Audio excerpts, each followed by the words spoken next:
ओम शांति। आज बाबा ने कहा,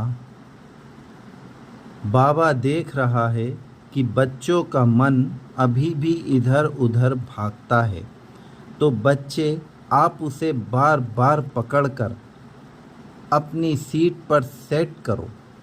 बस अभी इसी अभ्यास का अटेंशन रखो।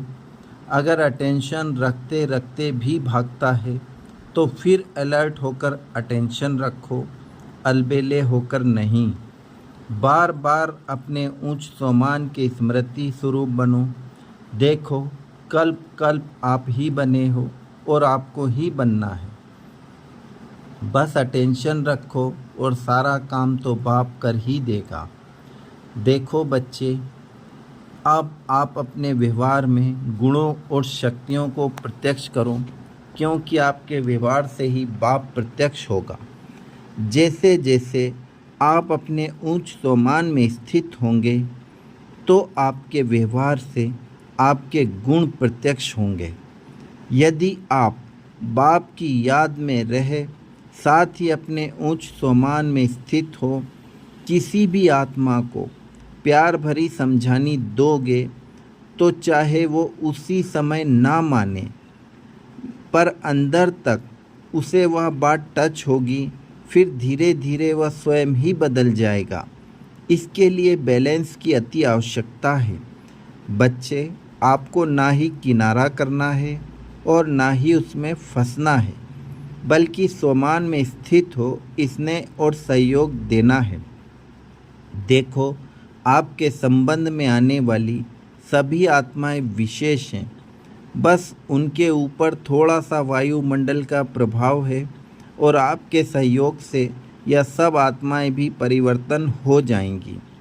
बस आपकी मनसा केवल शुभ संकल्पों से भरपूर होनी चाहिए।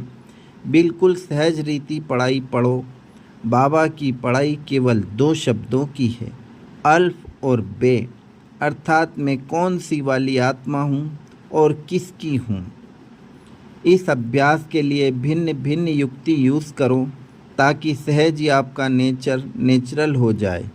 यदि आपके पुरुषार्थ के मार्ग में कोई भी स्वभाव, संस्कार, व्यर्थ संकल्प आए तो उसे हिसाब किताब समझ उसे जल्दी से जल्दी बाबा को सौंप अपनी सीट पर सेट हो जाओ।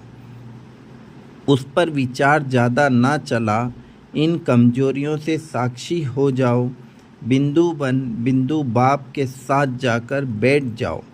बच्चे, आपको बस अलबेला नहीं होना है और ना ही दिल शिकस्त, क्योंकि यह दोनों ही आपके मार्ग की सबसे बड़ी बाधा हैं।